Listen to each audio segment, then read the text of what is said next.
Hey guys, welcome back to another video. Today we're going to be talking about a case that I've been following for a really long time, and it's just being talked about everywhere right now, and that is the case of Alec Murdaugh.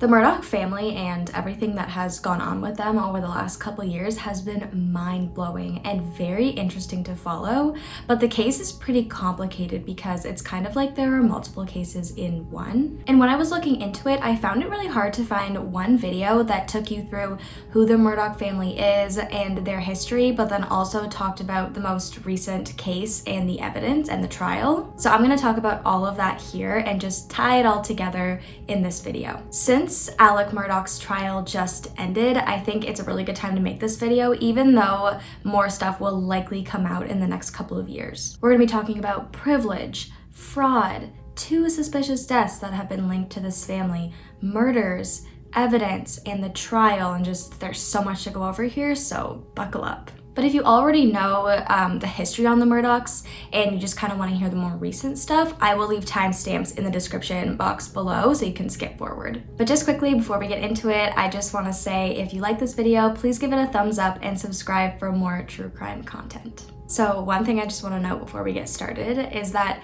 Murdaugh looks like it should be pronounced Murdaugh, but it's not. It is Murdaugh. And to make things even more complicated, Alec's name is Alexander, but he goes by Alec for short. So sorry if I mess up either of those names in this video. Okay, so let's get into a little bit of history on the Murdaugh family. The Murdaugh family has lived in the Low Country region of South Carolina since the 1920s. And Alec Murdaugh and his immediate family lived in Hampton County, South Carolina, which is where this whole story takes place. Hampton is a rural county in the Low Country region of South Carolina. The Hampton logo is a watermelon. It's so cute, especially with the little bite out of it. And that is because the county is known for their annual watermelon festival. So all over the town, there's a bunch of watermelon stuff, which is so cute.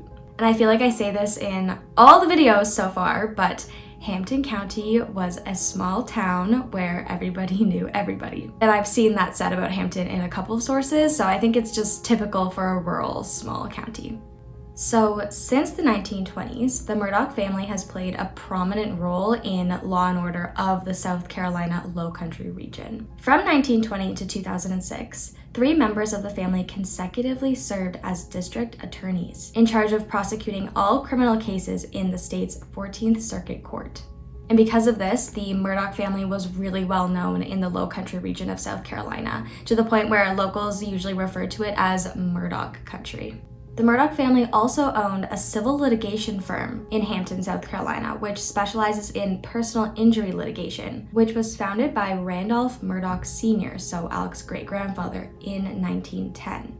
The firm used to be called PMPED, but I think since all the stuff came out about the Murdaughs, they actually changed the name. So now it is named Parker Law Group. And Alec wanted to keep this family law tradition going, so he passed the bar in 1994 and became a personal injury lawyer specializing in wrongful death lawsuits at the PMPED firm. Alec met his wife, Margaret, and she often went by Maggie, when he was in college at South Carolina State, and they got married in 1993. They then went on to have 2 sons. Their oldest was named Buster, and he was born in 1997, and their second son was named Paul, and he was born in 1999. And they were raised in Hampton County, like I mentioned before, and they were very well known because of Alec's power and prominence in the legal system. They were also known for their wealth. The Murdaughs were very well off and lived a very extravagant lifestyle. They owned multiple properties, cars, and boats, and they would always go on expensive vacations, and they just lived lavishly. One thing their family loved was hunting and fishing, and they actually had a hunting estate that was on 1,700 acres of land, and it was located on the outskirts of Hampton. And the family spent a lot of time there because they often went on hunting trips. The property had multiple dog kennels where they kept their hounds for hog hunting, multiple ponds for fishing, a bunch of different sheds to hold their many guns, and they even had a couple of small planes and a landing strip on the property. So that just shows the level of wealth that these people had. And this hunting property became the Murdaugh's primary residence in 2012. It was on Moselle Road, so the property is often referred to as the Moselle property. Okay, so let's talk about Paul Murdaugh, the younger Murdaugh son, for a bit. Now, there was a Netflix docuseries done. It's a 3-parter, and it was really well done, and I really enjoyed it, so I would really recommend you all go watch it if you can. And they had a lot of Paul's friends and ex-friends on there and just kind of describe life growing up with Paul, and they also went into detail on Paul's drinking. To cut to the chase, Paul had a really big problem with drinking, even though he was underage. He liked to party a lot, and he would get very drunk when he would party, and his drinking was just out of control. And when he would drink, he would just get totally wasted most of the time. And his friend said that when he would drink, he kind of turned into a totally different person. His friend said that he would often get very aggressive, reckless, and belligerent when he would drink. His ex-girlfriend, and her name was Morgan, who he dated on and off for 4 years, opened up in this Netflix documentary and talked about how horrible Paul would treat her when he would drink. He would call her names, yell and scream at her, and sometimes he would even get physical with her. And she was often put in dangerous situations as a result of his drinking. Also in the Netflix docuseries, his friends really went into detail about how the Murdaugh boys would often get away with things they probably shouldn't have because of Alec's legal connections. Whenever Paul would get into trouble because of his drinking or anything else, he would call his father or his grandfather, and they would show up and make whatever problem he had go away, basically. And unlike most parents who try to prevent or stop their kids from drinking underage, Alec and Maggie actually encouraged it. Apparently, Alec and Maggie would regularly supply their sons and their friends with alcohol, encourage them to drink with dinner, and encourage them to throw parties. It's said that Paul's drinking problem is really because of his parents and how they encourage this kind of behavior. And they touched on this a bit in the Netflix doc, but a lot of people wonder what Paul was possibly dealing with in his life or at home that made him want to drink so much. Anyway, so Paul's drinking is really what started all of these problems for the Murdaugh family. Let's talk about what happened on February 23rd, 2019. Paul and his friends had plans to go to an oyster roast, and Paul borrowed his father's boat to take his friends to this oyster roast. There were 3 couples going in total: Paul and his girlfriend Morgan, Connor and his girlfriend Miley, and Anthony and his girlfriend Mallory. And this group often hung out together. And at the oyster roast, Paul drank a lot, as usual. And his friends advised that Paul should probably not drive them home in the boat because he was not sober enough to drive. But Paul was not the kind of person who was going to be told what to do, and the Murdaughs didn't hear no very often. Not only did he insist that he would be the one driving the boat home, he wouldn't let anyone else in the group drive the boat either. Once they were in the boat, the group started to realize how drunk Paul really was, and they all started to feel really unsafe. Paul apparently started to do donuts in the boat and left the wheel straight up unattended while it was still moving. If anyone else in the group tried to take control of the boat, he would fight them, yell at them, and get really aggressive with them. Morgan, his girlfriend, tried to tell Paul that they were feeling really unsafe and that he needed to let someone else drive the boat, even though they were all drinking that night, so it was just a really bad situation. And in response to that, Paul slapped her across the face, spit on her, and called her horrible names. So just after 2 a.m., the group had been in the boat for just over an hour. Paul started driving really fast down a narrow waterway called Archer's Creek in Beaufort. And before they knew it, Paul had crashed the boat into one of the pillars of a bridge. Anthony and Mallory were at the back of the boat when it hit the pillar, and Mallory was actually sitting on Anthony's lap. And when the boat crashed into the pillar, the back of the boat tipped up and Anthony and Mallory were thrown into the water. After they gathered themselves after the crash, they realized that Mallory was missing. So then at 2:20 a.m., Connor called 911. We're in a boat crash. You're in a what kind of boat? A boat crash. Okay, are you in the water or are you... We're in the boat. Okay. We have someone missing. Okay. Her friends and her boyfriend were really upset and really concerned. And while they were waiting for the paramedics and police to arrive, Anthony, her boyfriend, kept going back into the water to try to find her, but she was nowhere to be found. And when the authorities showed up, they also couldn't find Mallory, so they launched a full-on search and rescue operation to recover her.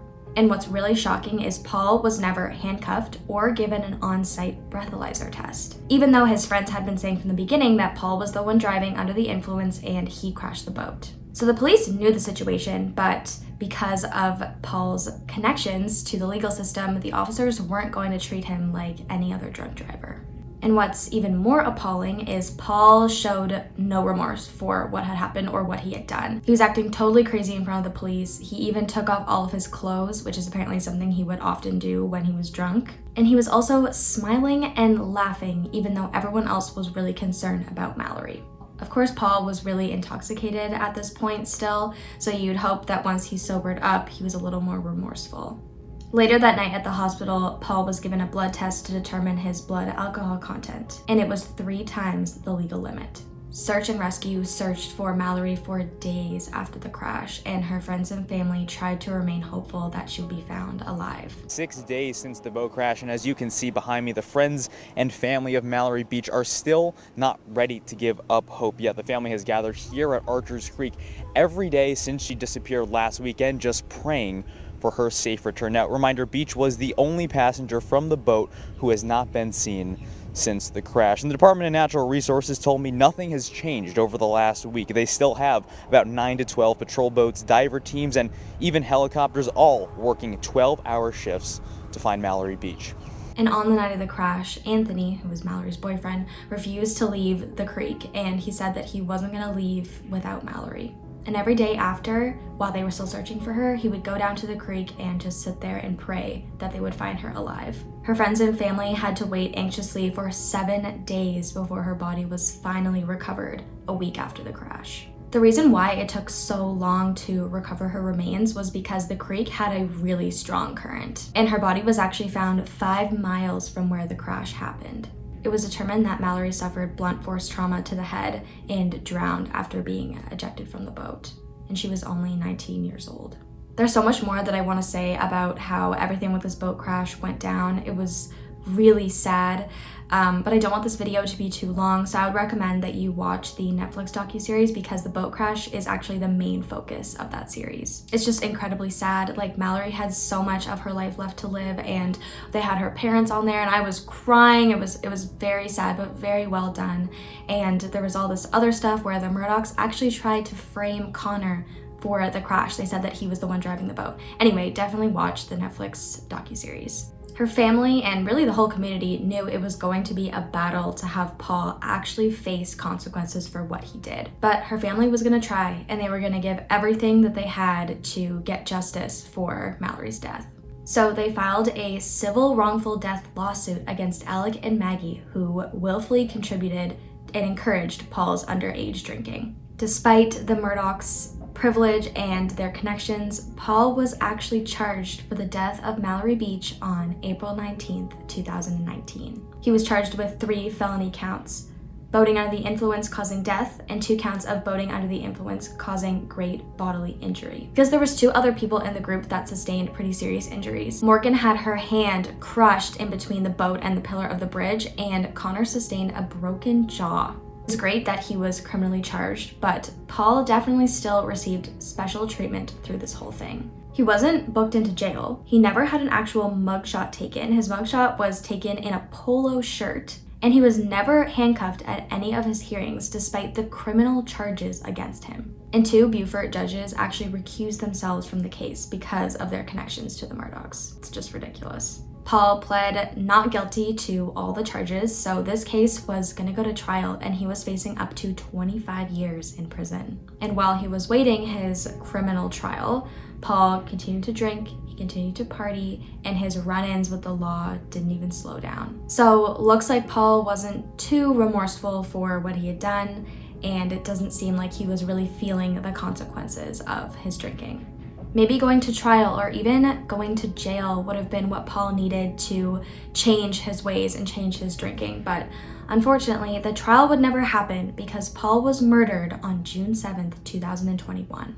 So on June 7th, 2021, which was 2 years after the boat crash, Paul was awaiting trial. And Alec calls 911 at 10 p.m. to report that he found his son and his wife Maggie unconscious at the Moselle hunting property, and it appeared they had both been shot. This is Alec Murdaugh at 4147 Moselle Road. I need the police to answer immediately. My wife and child have been shot badly. Okay, and you said it's your wife and your son? My wife and my son. Are they in a vehicle? No, ma'am, they're on the ground out at my kennel. Okay, and did you hear anything, or did you come home and find them? No, ma'am, I've been gone. I just came back. And you sure they're not breathing? They're not. Neither one of them's moving. I don't want you to touch them at all, okay? I don't know if you've already touched them, but I don't want you to touch them just in case they can get any kind of evidence, okay? I'd already touched them trying to get to see if they were breathing. Okay. Well, I just don't want you to move anything just in case they can get any kind of evidence, okay? So, as you heard from the call, their bodies were found outside the dog kennels on their hunting property, which was a short drive from the main house. And it was determined that they were actually shot with 2 different guns. Paul was shot twice, once in the chest and once in the neck with a shotgun, while Maggie was shot from the back with a rifle, and it seemed like she was running away when she was killed. And this is all what was released kind of immediately after the murders happened. And as you heard, Alec was just hysterical in that 911 call. And this was big news. By just the second day after the murders, the story was already starting to dominate national news. And there was a lot of fear within the community because a killer was on the loose, and very little information about the murders was released in the initial days after they happened. The South Carolina Law Enforcement Division, most commonly known as SLED, was running the investigation because it was such a big and high-profile case.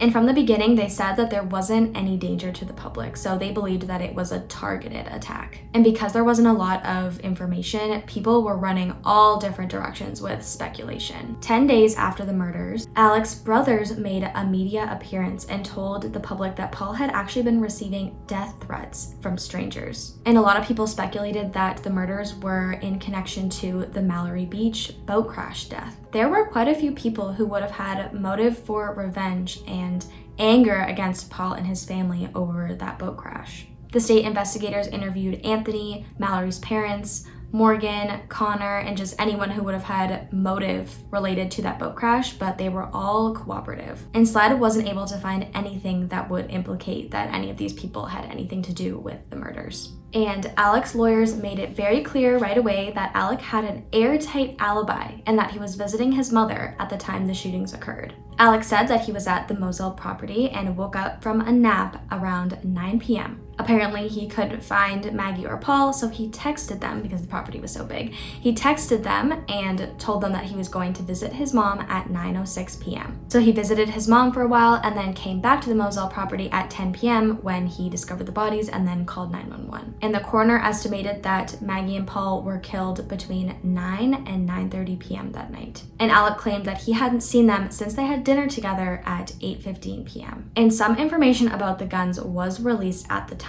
And what was released by SLED is that the rifle that Maggie was killed with was actually a very specific and rare kind of model. And it turned out that the Murdaughs actually owned one of those rifles. And the shotgun that was used on Paul wasn't as easily traced because shotguns don't typically leave good ballistics, so they weren't sure if that was one that was owned by the Murdaughs. But we know that there were a lot of guns on this Moselle property because it was a hunting property, and they owned many rifles and many shotguns.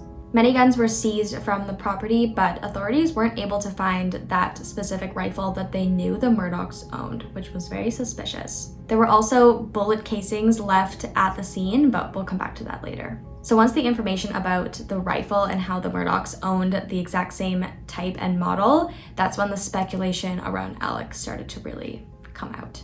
Another very weird thing is that 15 days after the murders happened, SLED announced that they were reopening the unsolved murder case of Stephen Smith.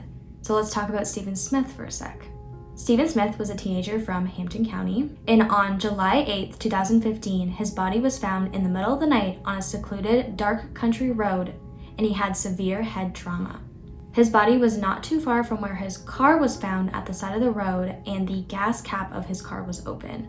It appeared that he had ran out of gas or had some kind of mechanical issue with his car, so he started walking. His body was found in the middle of the road, so it was initially thought to be a hit and run, but based on the evidence, that was ruled out because there wasn't any broken glass on the scene. Stephen was still wearing his loose-fitting shoes, his phone was still in his pocket, and the blood patterns and the position of his injuries didn't suggest that it was a hit and run. Early on in the investigation into his murder, the community and investigators thought that Stephen might have been a victim of a hate crime because he was an openly gay teenager in a very conservative town. At first, there was a lot of community support and investigative efforts to try to find out who did this to Stephen, but after a short while, the case went totally cold and the police just stopped investigating. This was obviously really upsetting to the family, so Stephen's mother actually hired a private investigator. And the PI combed through what had already been done by investigators, and while he was reviewing the recordings and transcripts from the interviews that had been conducted, one name kept coming up, and that was Buster Murdaugh, the other Murdaugh son. But investigators at the time could not track down the source of this information, and it seemed like it was more of just a rumor. But through interviewing Stephen's classmates and his friends, the police were able to actually get quite a bit of information on this rumor. And a key component of this rumor that a lot of people actually said that they heard, including Paul's former girlfriend Morgan, was that Buster and Stephen were rumored to be intimate together. So the rumor goes that Stephen was on his way home and he ran out of gas, and he felt comfortable enough to call Buster to have him give him a ride. And Buster told him that he would come and drive him home. But when he showed up, he actually brought a couple of friends with him, and they wanted to rough him up a little bit, but it was taken too far. Some people heard that they just wanted to mess around with him and scare him, and then it got taken too far, but that it was more of an accident that he died. Also, some people mentioned that they heard that it was actually both of the Murdaugh brothers that were involved in Stephen's death. But again, this was all just a rumor, and a lot of people were afraid to talk to investigators because of who the Murdaughs were. And once the Murdaughs started getting mentioned in these interviews, the case just faded away. And it was as if they did everything they could to keep people quiet. And get this, Alec's brother, who's also a lawyer, called Stephen Smith's father the day after the murder and offered to take his case and represent the family pro bono, which is very suspicious. So to this day, the murder of Stephen Smith is still unsolved. And to jump forward a little bit again, in 2021, 15 days after the murders of Maggie and Paul, SLED announced they were reopening his case. SLED said that they are reopening the case because of something they found while investigating the murders of Paul and Maggie. But we don't have any more information on it other than that. By June 25th, 2021, Alec put up a $100,000 reward for anyone with information leading to an arrest. But other than that, Alec never made any media appearance asking for the public with help for solving his family's murder, which led a lot of people to suspect his involvement. But later that year, in September 2021, that's when people really started to suspect him. On September 4th, so 3 months after the murders, Alec called 911 to report that he had been shot in the head at the side of the road while he was changing a tire on his car, in broad daylight. Okay, 911, where's your emergency? On Salkahatchee Road. I got a flat tire, and I stopped, and somebody stopped to help me, and when I turned my back, they tried to shoot me. Oh, okay. Were you shot? Yes. So as you heard in the call, Alec was changing a tire on his car when someone pulled up and shot him in the head and drove off. The bullet only grazed the side of Alec's head, so that's why he was okay enough to call 911. When the news of this shooting broke, a lot of people realized that the Murdaughs were actually being targeted this whole time, and investigators thought that too, initially. So while SLED is looking into this shooting, the day after the shooting, Alec releases a statement through his attorney saying that he is resigning from his law firm, PMPED, and is entering rehab, and that he has had an opioid addiction for a number of years that has been exacerbated by the deaths of his wife and son. And this was really shocking to a lot of people. It seemed like it had just come out of nowhere. And then on September 6th, so 2 days after the shooting, PMPED, his former firm, releases their own statement. And they clarified that Alec did not resign on his own accord. Rather, he was forced to resign after the firm discovered that Alec misappropriated funds. And Alec officially resigned from his firm the day before the shooting on September 3rd. And then on September 8th, the South Carolina Supreme Court issues an order to suspend Alec's license to practice law in the state. And at this time, SLED opens another investigation into his financial crimes. And then it only took a couple of days for this shooting story to totally unravel. Investigators uncovered that Alec had actually hired his former client slash cousin slash opioid drug dealer to shoot him in the head as an attempted suicide cover-up so his older son Buster could claim life insurance. His life insurance was for $10 million. So his former client slash cousin slash drug dealer was identified as Curtis Smith, and Alec claims that he asked Curtis to shoot him in the head and kill him. So he did, but Alec obviously survived it. Curtis was charged with assisted suicide, assault and battery of a high and aggravated nature, pointing and presenting a firearm, insurance fraud, and conspiracy to commit insurance fraud. And shortly after Curtis is arrested, so is Alex in connection to the insurance fraud scheme. And he is charged with insurance fraud, conspiracy to commit insurance fraud, and filing a false police report. Curtis claims that he didn't conspire with Alex to do this and that if he shot him, he'd be dead.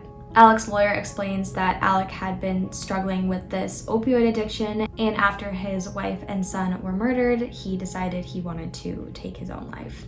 So wow, just to recap, in 11 days, Alec is asked to resign from his firm, plans an insurance fraud scheme, is arrested for that insurance fraud scheme, and SLED is also looking into his financial crimes. And then to top off that series of events for Alec, SLED announces on September 15th that they are opening a criminal investigation into the February 2018 death of Gloria Satterfield. So let's now talk about Gloria Satterfield. Gloria had been the Murdaugh's housekeeper for over 20 years and was really close with their family. She actually helped raise Buster and Paul.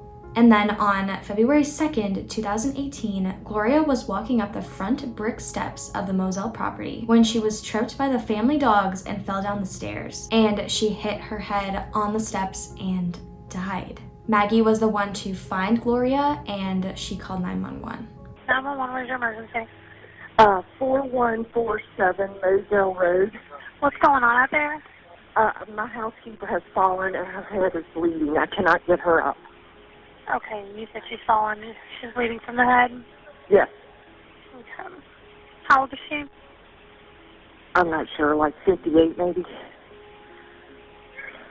you know if she fell from standing or not? No. No. Where'd she fall from? She fell going up the steps, up the brick steps. Okay, so she outside or inside? Outside. Okay. How many steps is there? 8. Okay, is she on the ground or is she up near the top? She's on the ground. She's on the ground. She's on the ground. Is she conscious? No, not really. Okay, do you guys know who she is? Yes, she works for us. Okay, do you know if she's ever had a stroke or anything before? Ma'am, can you stop asking her to I already have them on the way. So it sounded like just a freak accident. And this was obviously really upsetting to the Satterfield family and the Murdaughs because they had known Gloria for over 20 years and she was like family at that point. So Gloria left behind 2 sons, and Alec approached them with a great idea. He told them to get a lawyer and sue him for their mother's wrongful death. He said he just felt horrible that it happened on his property and he wanted to make sure that the boys had enough money to support themselves. Alec explained to them that they should sue him for $500,000, which his insurance company would pay out. So they did just that. Alec actually recommended a lawyer to them, and his name was Corey Fleming, who was Alec's law school roommate. And you probably guessed it, but this was just a big scam. Alec's lawyer buddy, Corey, began making settlements in the lawsuit that the Satterfield boys were never made aware of. A couple other lawyers and even a judge are believed to be part of this scam. Alec's insurance company paid out the settlement and made the check out to the Satterfield's banker, who was also in on this scheme. So instead of paying out the money to the Satterfields, the money just got funneled to Alec. And how they did this is pretty complicated, but I'll just give a quick summary. So there is a legitimate settlement firm that pays out settlements to victims called Forge Consulting. But Alec set up a personal account that he had complete control over and called it Forge, meant to mimic the real firm. So when checks were made out to Forge, it was actually going to Alec's personal account, not the real firm. So when checks were made out to Forge, the fact that the funds weren't going to the legitimate consulting firm, Forge Consulting, it just went unnoticed.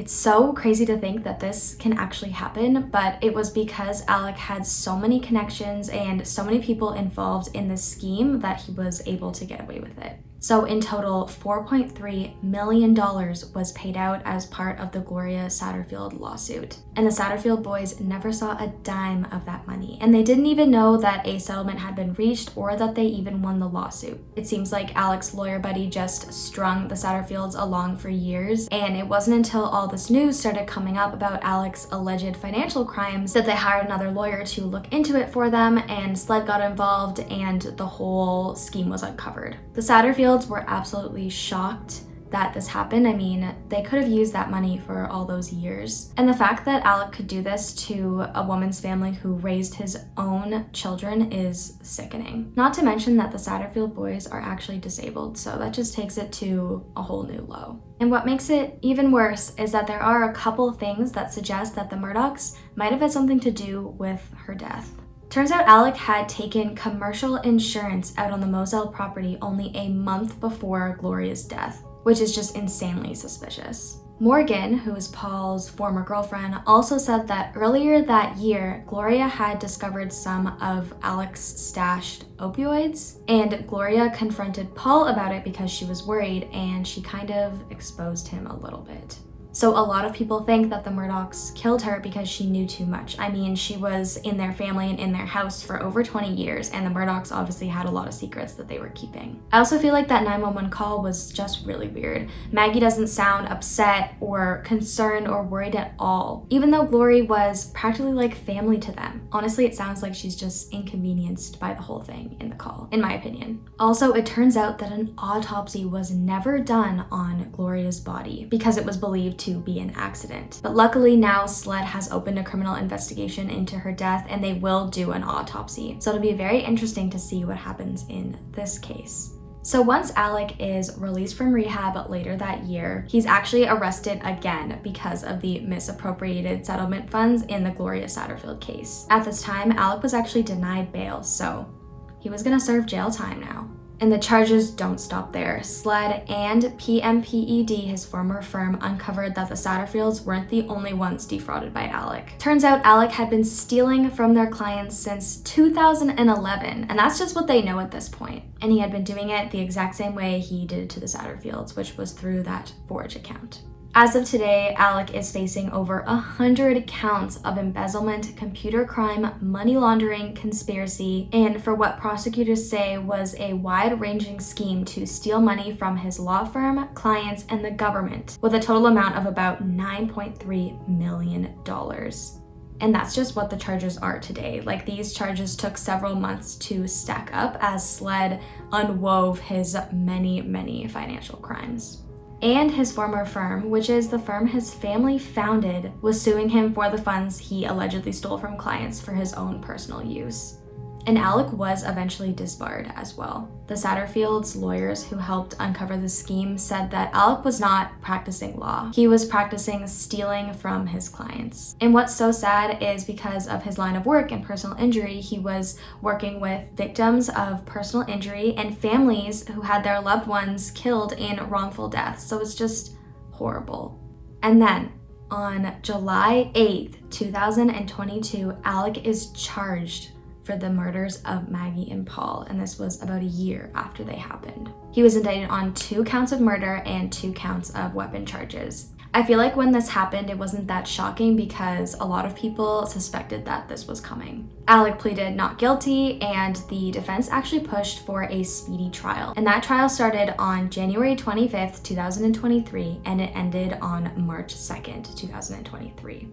So let's talk about the key evidence that the prosecution had against Alec Murdaugh. So their main piece of evidence, and this came out before the trial started, which was really shocking, showed that Alec was actually at the crime scene at the time that the murders were committed. The prosecution presented a video, which was actually a Snapchat video recovered off of Paul's phone. And the video was timestamped at 8:44 p.m. the night of the murders. The videos of Paul playing with some dogs at their kennels, which is where the murders happened on the property. Now, you can't see Alec in the video, but you can hear him talking in the background, and he's talking to Maggie. They're just having a normal conversation, and you can actually hear some laughter too. Catch. Hey, he's got a bird in his mouth. Hey, Bubba. It's a guinea. This is a chicken. Come here, Bubba. Come here, Cash. Come here, Bubba. Cash. Quit.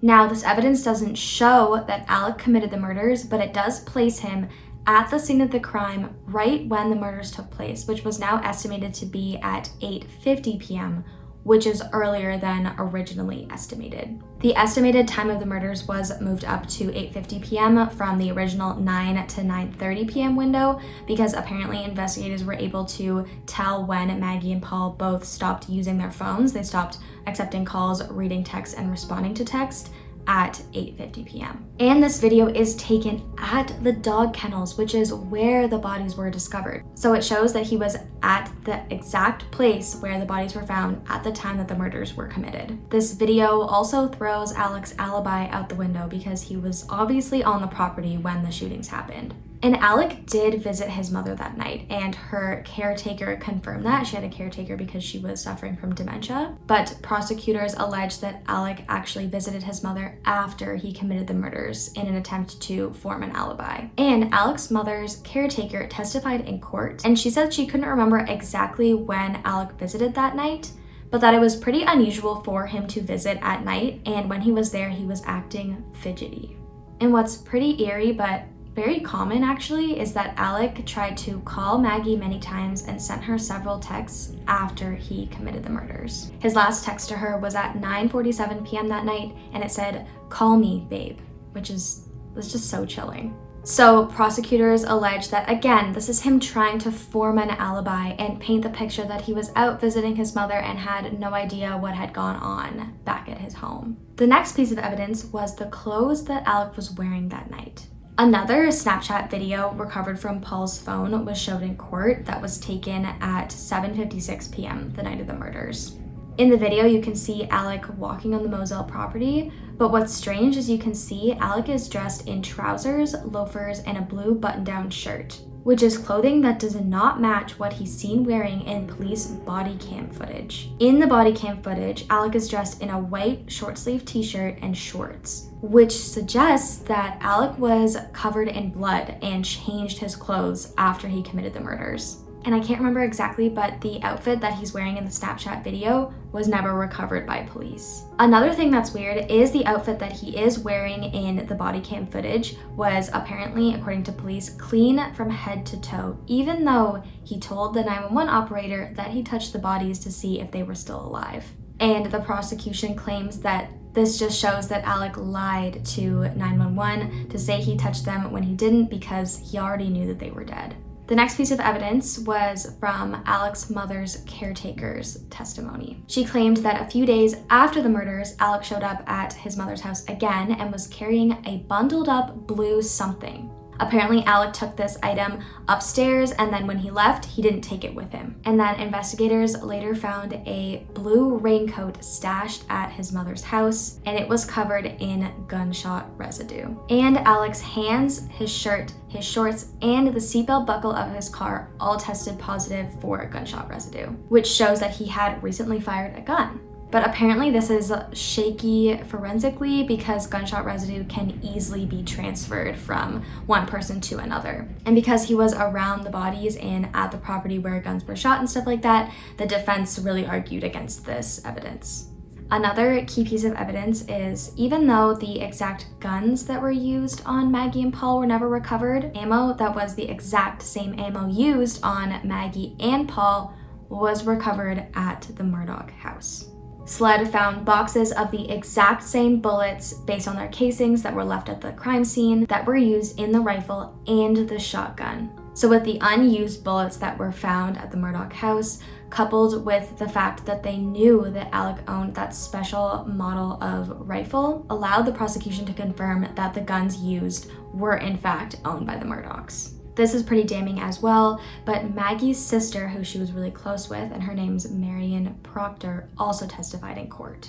Apparently, Maggie had called her that day and told her that Alex really wanted her to come home that night, even though she hadn't planned on it. Apparently, Maggie was staying at the family's beach house that night in Edisto, and she told her sister that she didn't want to go home that evening. Alec's father had actually been recently admitted to the hospital because he was suffering from heart disease, I believe. So Maggie's sister said that it would probably be the right thing to do to go home and support Alec. And it's really sad when Marion describes how she pushed her sister to go to Moselle that night. She kind of breaks down because of what ended up happening. But nobody could have predicted what would unfold that night. But this just shows that Alec was likely planning to do what he did, and that's why he asked Maggie to come back to Moselle that night. There's so many things that I want to go over, but I know this video is already probably pretty long and there was a lot of evidence presented, so I just don't think I can go over all of it. But that was the key evidence presented in court. Buster testified for the defense and stated that his father would never do something like that, and some of Alec's friends and other Murdaugh family members spoke about what a loving father he was and that he loved his wife and sons. But the prosecution also brought in some people who had been screwed by Alec in his various schemes, and a lot of his financial crimes came to light in the trial as well. So this helped the prosecution show the jury what kind of man Alec really was. So let's close this off by talking about Alec's motive in these murders, because leading up to the trial, it really wasn't clear. But the prosecution did a really good job of painting the narrative and explaining what led Alec to do this. And it turns out that there was no absence of motive here. So the prosecution states that Alec had stolen millions of dollars from his clients and law firm over the past decade, and efforts to learn more about his finances were threatening to expose his misdeeds. They argue that Alec carried out the killings in a desperate, failed effort to gain the public's sympathy and stop his embezzlement from coming to light.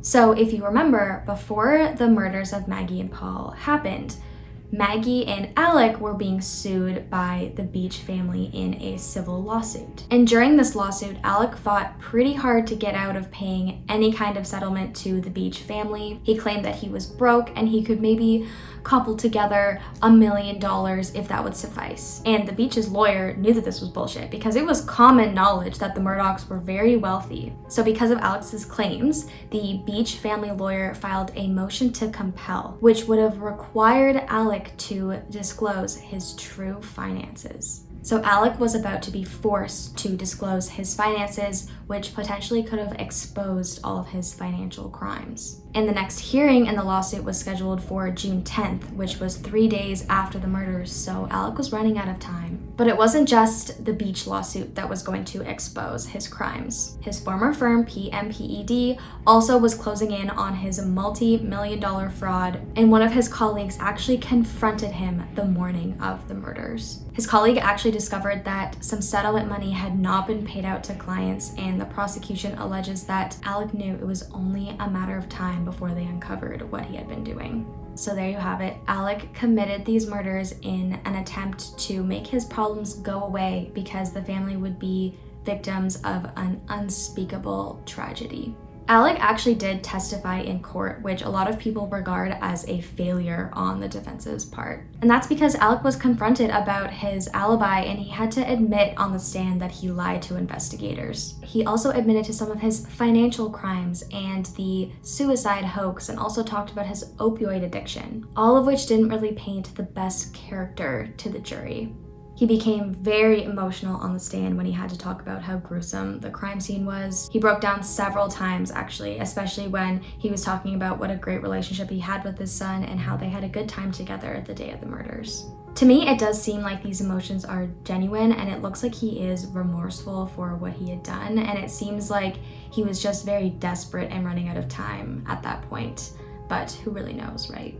The prosecution's case was pretty strong with all this evidence and motive. So the defense, honestly, there wasn't really much they could do. They really pushed that Alec and his family had quite a few enemies in the community, especially with that boat crash. They also proposed a two-shooter theory, and that because there were 2 guns used, that meant that there was possibly 2 killers, which definitely is possible. And a lot of people have questioned about how Alec was able to use 2 different guns and how one of them didn't manage to get away, but Maggie was shot from behind as if she was running away. So that is kind of what happened. But prosecutors believe that Alec used 2 guns to make it look like there were 2 killers. Anyway, the jury took only 3 hours to come back with a guilty verdict on all counts. Alec was sentenced to 2 consecutive life sentences without the possibility of parole, and I think that's the right sentence. However, this guilty plea and this trial only scratches the surface for what is about to come for Alec Murdaugh.